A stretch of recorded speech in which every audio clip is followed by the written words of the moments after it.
Parliament ఎన్నికల్లో గెలిపే లక్ష్యంగా తెలంగాణ బీజేపీ అడుగులేస్తోంది. రాష్ట్రంలో మెజార్టీ లోక్సభ స్థానాల్లో కాషాయి జెండాను రెపరెపలాడించేందుకు అందరికంటే ముందుగానే కార్యక్షేత్రంలోకి దిగారు. ఈ క్రమంలో విజయ సంకల్ప యాత్రను ప్రారంభించింది బీజేపీ.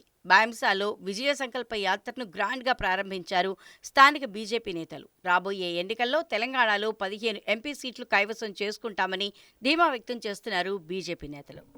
తెలంగాణ రాష్ట్రంలో జరిగిన అసెంబ్లీ ఎన్నికల్లో భారీగా ఓట్ బ్యాంకును పెంచుకున్న బీజేపీ ఈసారి ఏకంగా పార్లమెంటుపై గురిపెట్టింది. 17 స్థానాలకు 17 స్థానాలు క్లీన్ స్వీప్ చేసే దిశగా ముందడుగు వేసేందుకు విజయ సంకల్ప యాత్రను పూరించింది. శంఖారావాన్ని పూరించింది. విజయ శంఖారావాన్ని బాసర జ్ఞాన సరస్వతి అమ్మవారి ప్రత్యేక పూజలతో ఈ కార్యక్రమానికి అంకురార్పణ చేశారు. మనతో పాటుగా బీజేపీ నేతలు ఉన్నారు. కొమరంభీం క్లస్టర్కు సంబంధించి యాత్ర ఎన్ని రోజులు సాగబోతుంది, ఏ నియోజకవర్గాల్లో బహిరంగ సభలు, రోడ్ షోలు నిర్వహించబోతున్నారు, ఎంత టార్గెట్ పెట్టుకున్నారు, ఈ పార్లమెంటుకు సంబంధించి బీజేపీ ఎలా వ్యూహంతో ముందుకు వెళ్ళబోతుంది? భారతీయ జనతా పార్టీ తెలంగాణ రాష్ట్ర శాఖ ఆధ్వర్యంలో ఈరోజు 4 ప్రాంతాల నుండి 4 విజయ సంకల్ప యాత్రలు మొదలవుతూ ఉన్నాయి. బైన్సాలో ఈరోజు బహిరంగ సభ మధ్యాహ్నం 12 గంటలకు బహిరంగ సభ మొదలవుతుంది. మొదటి సభ ముదోల్ నియోజకవర్గం, రెండవది నిర్మల్, మూడవది బోత్, 4 ఆదిలాబాద్, 5 ఖానాపూర్, 6 సిర్పూర్, 6 ఆసిఫాబాద్, 7 సిర్పూర్, కాగజ్ నగర్. ఈ పార్లమెంట్ 7 నియోజకవర్గాలు కొనసాగుతుంది. మళ్ళీ తర్వాత పెద్దపల్లి పార్లమెంటు, ఆ తర్వాత నిజామాబాద్ పార్లమెంటు, మొత్తం 21 నియోజకవర్గాల్లో, అసెంబ్లీ నియోజకవర్గాల్లో ఈ యాత్ర కొనసాగుతుంది. ఇది దాదాపు 10 రోజుల పాటు ఈ యాత్ర కొనసాగుతుంది. అన్ని ప్రాంతాల్లో కూడా 10 రోజులు యాత్ర కొనసాగుతుంది.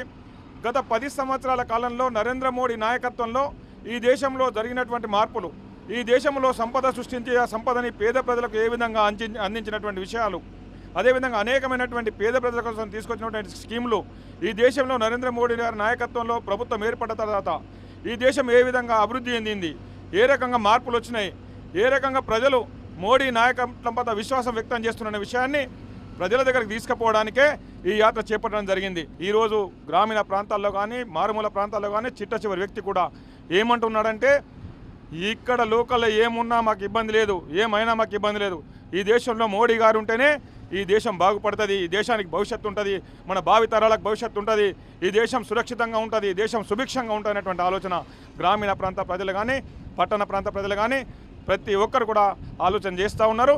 తెలంగాణ రాష్ట్రంలో రానున్న ఎన్నికల్లో, పార్లమెంట్ ఎన్నికల్లో పెద్ద ఎత్తున ప్రజలు మద్దతు ఇవ్వడానికి సిద్ధంగా ఉన్నారు. ఈ తెలంగాణ రాష్ట్రంలో దాదాపు 15 సీట్లు భారతీయ జనతా పార్టీ కైవసం చేసుకోవడానికి పక్కా ప్రణాళికతోనే ముందుకెళ్తా ఉంది. దాంట్లో భాగంగానే ఈ 5 ప్రాంతాల్లో విజయ సంకల్ప యాత్రను మొదలుపెట్టింది. ప్రజల దగ్గరికి వెళ్తా ఉన్నాం. ఇది ఓవరాల్గానైతే బీజేపీ చేపట్టిన విజయ సంకల్ప యాత్ర ముందుకు వెళ్తున్న తీరు, బీజేపీకి ఎందుకు ఓటేయాలంటో చెప్తాం. పార్లమెంట్ ఎన్నికలనే కాదు, రాబోయే ఎన్నికలన్నింటి కూడా బీజేపీ సత్తా చాటి ప్రజల మధ్యకు వెళ్తుందని చెప్తున్నారు. టార్గెట్ 15గా పెట్టుకున్నారు. 15 టార్గెట్లో పూర్తి స్థాయిలో పార్లమెంటు సీట్లను కైవసం చేసుకుంటామంటూ ధీమా వ్యక్తం చేస్తుంది బీజేపీ. కెమెరా పర్సన్ ప్రవీణ్తో నరేష్, TV9, కొమరంభీం క్లస్టర్ నుండి.